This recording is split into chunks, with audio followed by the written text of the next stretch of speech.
Bueno, vamos a hablar de eso. Justamente estamos en comunicación con nuestro invitado del día.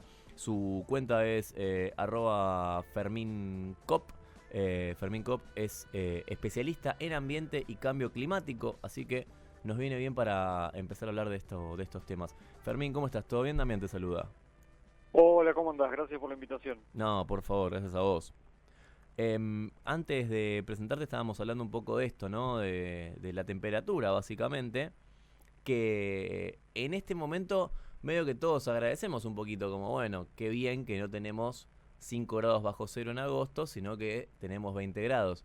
Pero hasta hace unos días hizo mucho frío y ahora estamos con 20 grados. ¿Qué onda eso? Eso tiene una sola explicación, ¿no? Me imagino, y tiene que ver con todo lo que está sucediendo eh, a nivel ambiente.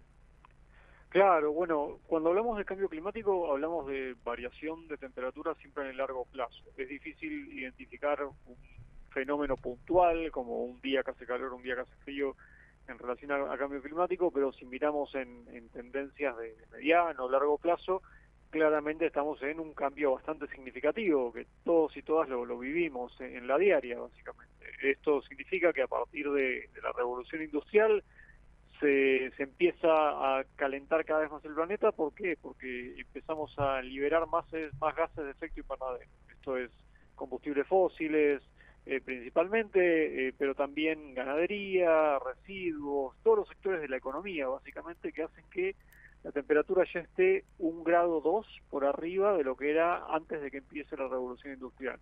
Que ahí, bueno, me puedo decir, 1,2 grados capaz no suena tanto, pero en realidad los efectos son súper significativos.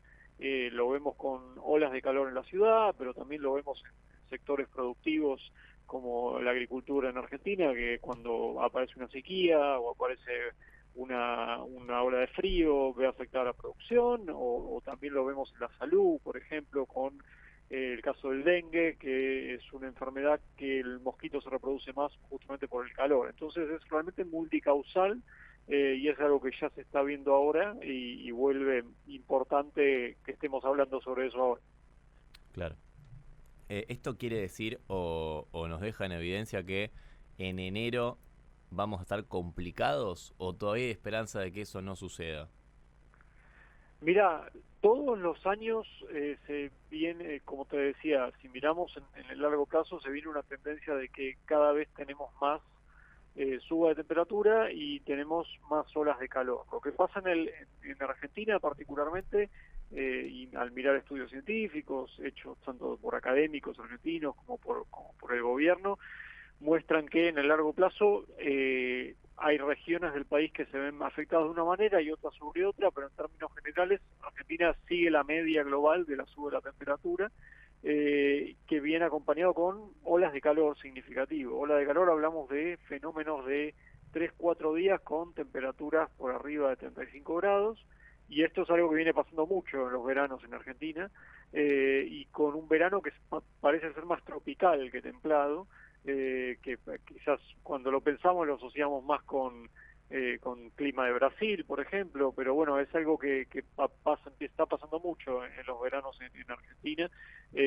También es importante pensarlo, las variaciones de acuerdo a la región. No es lo mismo lo que pasa en Buenos Aires que lo que pasa en el norte, que lo que pasa en Patagonia. En Patagonia, por ejemplo, la temperatura está subiendo más que en Buenos Aires.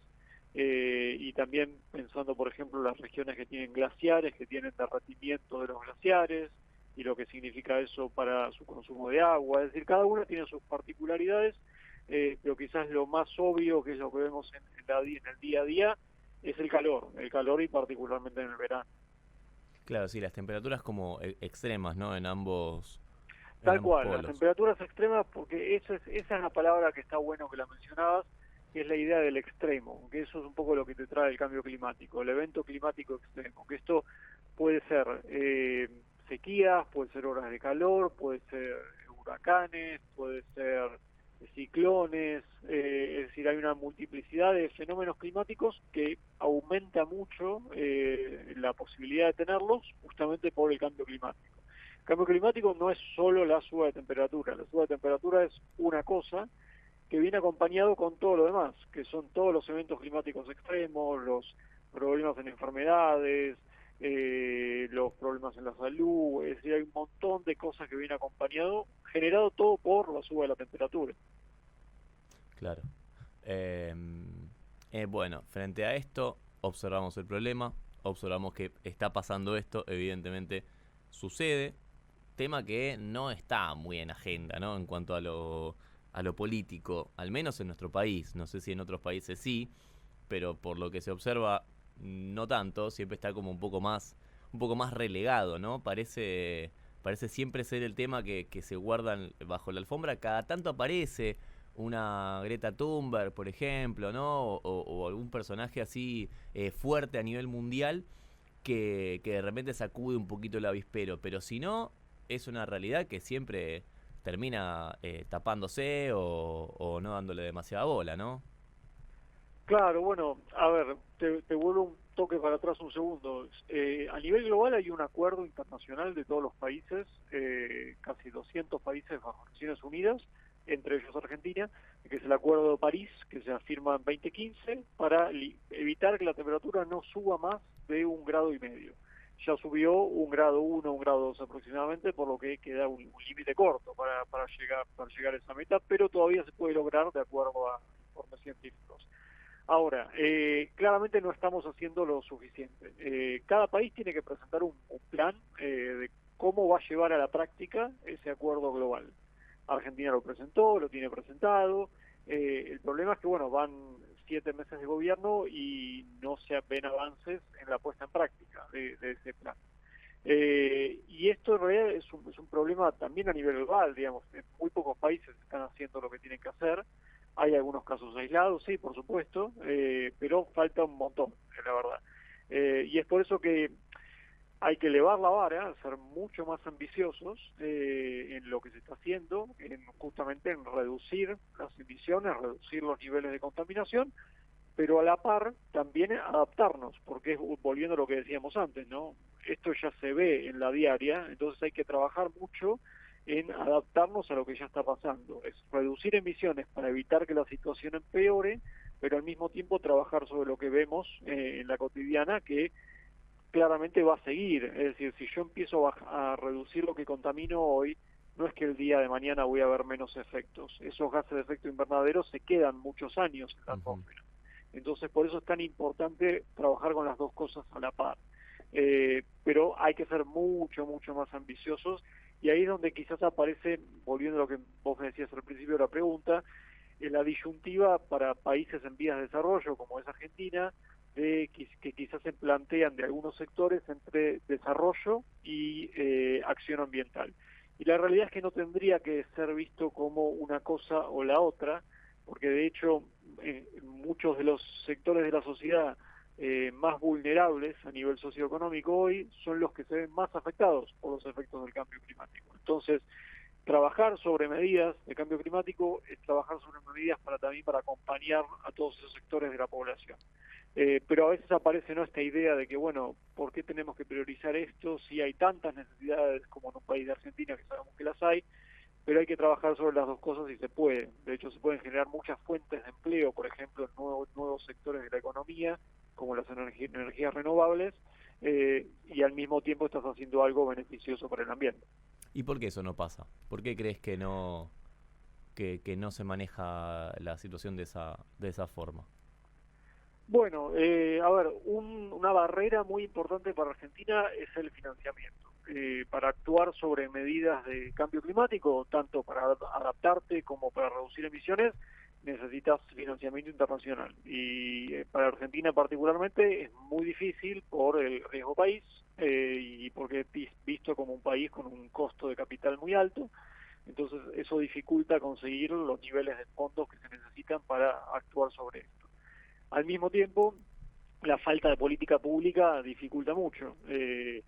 A, si partimos de que estamos con un gobierno que abiertamente dice que el cambio climático no existe y no está ocurriendo, eso te frena también las posibilidades de recibir financiamiento. Imagínate que para un donante internacional como el Banco Mundial o el Fondo Monetario o la Cooperación Andina de Fomento, que son donantes habituales de Argentina, si te quieren donar fondos de cambio climático o de acción climática, ¿por qué lo van a hacer si vos abiertamente decís que esto no existe y no vas a hacer nada a nivel de política pública? A ver, hay numerosas entrevistas con funcionarios de gobierno que dicen que no está la decisión de no accionar en términos de planes de gobierno sobre esto.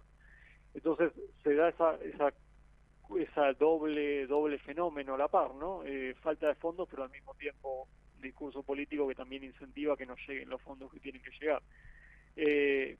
Pero bueno, es complejo. Yo creo que se ha avanzado desde Argentina en los últimos años. Se había armado un equipo de trabajo muy bueno. Argentina contaba con un gabinete de cambio climático que básicamente obligaba a todos los ministerios del gobierno nacional a trabajar juntos en este tema, porque muchas veces pasaba que quedaba aislado el tema en el Ministerio de Ambiente. También había planes en marcha de gobierno nacional, territorio. Pero bueno, estamos en un momento de transición en ese sentido, con bastante pregunta abierta de hacia dónde va la política pública de cambio climático. Bien, bien. Sí, y no solo en Argentina, ¿no? Como vos mencionabas hace un rato, por ahí hay países que sí lo tienen un poco más en agenda, fuera de este acuerdo que decías, pero parece como que los sí lo tienen en agenda son los que tienen otras cuestiones solucionadas, ¿no? Como, bueno, listo, Bueno, economía está bien, seguridad está bien, sí, vamos con esto. Sí, y incluso, y hasta ahí te digo, porque incluso Estados Unidos, por ejemplo, que es un país que durante el gobierno de Biden, no durante el gobierno de Trump, pero durante el gobierno de Biden implementó una política climática, sigue siendo uno de los países que más emite, más contamina y sigue explotando recursos de combustibles fósiles. Uh-huh. Entonces es muy difícil también, a ver, que se le fuerce a Argentina a hacer por ejemplo, una transición energética acelerada y abandonar sus combustibles fósiles, cuando países desarrollados, que son los que ya tendrían que haberlo hecho, lo siguen haciendo. Entonces también discursivamente también hay algo que está fallando, porque si el país desarrollado, que es el que generó este problema, porque la revolución industrial empieza en Estados Unidos, en Europa y se va expandiendo, son los que principalmente contaminaron. Entonces ellos son los que tienen que liderar en la acción climática, dar el ejemplo, y dar el ejemplo con política doméstica, lo que están haciendo en su territorio, y con financiamiento que dan al resto del mundo para que el resto del mundo acompañe. Pero no están haciendo ninguna de las dos cosas, no están liderando con el ejemplo y tampoco están dando el financiamiento que tienen que dar. Porque si miramos los números, y no voy a entrar en detalle porque no podemos hablar horas, pero está claro que no están los fondos que tienen que estar, y ahí la culpa está en los países desarrollados. Claro, claro. Bueno, para no sentirnos tan solos, ¿no? Para no sentirnos que solo es un tema nuestro, No, porque por supuesto, y la realidad es que los que la han tenido más fácil en América Latina, por ejemplo, si miramos en el panorama regional, y los que son los países en general vistos como más ambiciosos, líderes en estos temas, son los países que no tienen combustibles fósiles, uh-huh. que son Uruguay, Costa Rica, por ejemplo, Chile, que bueno, tiene carbón, pero ya lo está dejando. Son países que han tenido una economía más saludable, y han logrado una transición, justamente porque sus economías no dependían tanto del petróleo, del gas, del carbón. Entonces es más fácil llevar adelante esa transición. Para un país como Argentina, que se encuentra con vaca muerta, que le permite generar más exportaciones, generar dólares de los que hoy no tiene, y al mismo tiempo no cuenta con el financiamiento que necesita para la acción climática, son discusiones súper complejas, porque el gas es un combustible fósil, contamina, sí, está claro, pero al mismo tiempo Argentina tiene muchísimas necesidades no resueltas, y hay que buscar un equilibrio de alguna manera. Nadie tiene la respuesta perfecta, te vas a encontrar con gente que te va a decir que vaca muerta no se tiene que hacer, gente que te dice que vaca muerta se tiene que hacer, gente en el medio. Es realmente una discusión súper compleja, y especialmente en un país como Argentina con los niveles de pobreza que sabemos que existen. Claro. Fermín, que los vehículos que recién mencionabas, lo de los combustibles, ¿no? Que los Sí, vehículos, o la mayoría, el 80% de los vehículos que vemos en la calle, no sean eléctricos. Que uno pensaría, bueno, sí, a sí. 2024 ya debería haber muchísimos más vehículos eléctricos, ¿no? tal cual. No solamente acá en Argentina, sino en todo el mundo. Hay lugares que sí, que tienen un poco más, pero bueno, Ujú. acá uno de cada, no sé, de cada 300 debe ser, y me quedo corto. ¿Es por una cuestión de intereses en cuanto a las petroleras y a los negociados o es otra cosa? Yo siempre fui por ahí medio conspiranoico pensando en eso, ¿no? Como, mirá si las petroleras van a Claro. dejar que todos los autos sean eléctricos y ellos pierden su laburo. Mira, tenés varias cosas. Argentina es uno de los países que más atrasado está en América Latina en movilidad eléctrica. ¿Por qué? A ver, por un lado, de nuevo, volviendo a lo mismo, las condiciones económicas. Casi todos los autos eléctricos o híbridos, porque básicamente tenés las dos cosas, que están presentes en América Latina en general son importados. En muchos casos de China, particularmente, pero también de Europa y un poco menos de Estados Unidos. Que China es el productor número uno de autos eléctricos. Hay algo de producción nacional, sí, como el caso de Tito en Córdoba, que por ejemplo producen autos eléctricos, y hay algunos emprendimientos similares también en el resto del país, pero el alcance todavía es súper limitado y en muchos casos por costos. El costo del auto eléctrico sigue siendo mucho más elevado y también la falta de infraestructura. Necesitas puntos de carga para cargar el auto eléctrico y Argentina tiene hoy aproximadamente solamente 250 puntos de carga en todo el país, que es nada prácticamente considerando la extensión de Argentina. Entonces, el auto eléctrico hoy te queda limitado a un uso urbano, prácticamente solo para eso, y distancias cortas cerca del área metropolitana, porque no vas a encontrarte con un punto eléctrico que te permita salir a la ruta, por ejemplo. Claro. Sí, también existe volviendo a lo que vos decías, ciertas restricciones de parte de las industrias automotrices. A ver, la mayoría de los autos en América Latina se producen en México, Argentina y Brasil, que son donde están las grandes plantas automotrices. México y Brasil tampoco han avanzado mucho, pero un poco más que Argentina sí tienen más presencia de movilidad eléctrica. Reconvertir la industria automotriz no es sencillo, lleva tiempo y obviamente te encontrás con un lobby para que eso no ocurra, pero es algo que eventualmente va a pasar. Pero dicho esto, no significa que del día de mañana todos vamos a pasar de un auto eléctrico, del auto de combustión interna a un auto eléctrico. ¿Por qué? Porque punto uno, en Argentina particularmente tenés el caso de quizás una particularidad medio única en América Latina, que está muy presente el autogas, que no, Ujú. eso no lo ves en otros países de la región. Eso tiene menos contaminación que el auto de combustión interna porque el gas contamina menos que el petróleo. Entonces, antes del gobierno de Milei, en el gobierno de Alberto, se presenta un plan donde justamente una de las metas del gobierno nacional era que haya cada vez más gente que tenga auto a gas versus el auto de nafta común y corriente. Eso sí ayudaría a nivel de contaminación como una meta a mediano plazo. Eventualmente hay que ir al auto eléctrico con mayor presencia.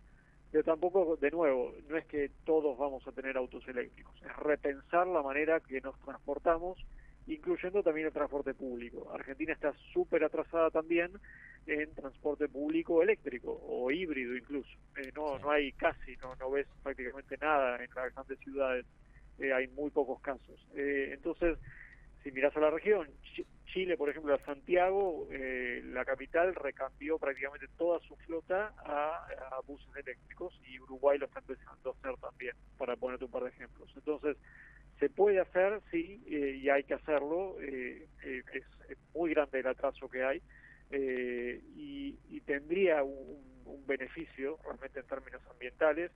Es un sector relevante y también estadísticamente se espera que las ventas de autos privados, la región que más crece es América Latina a nivel global.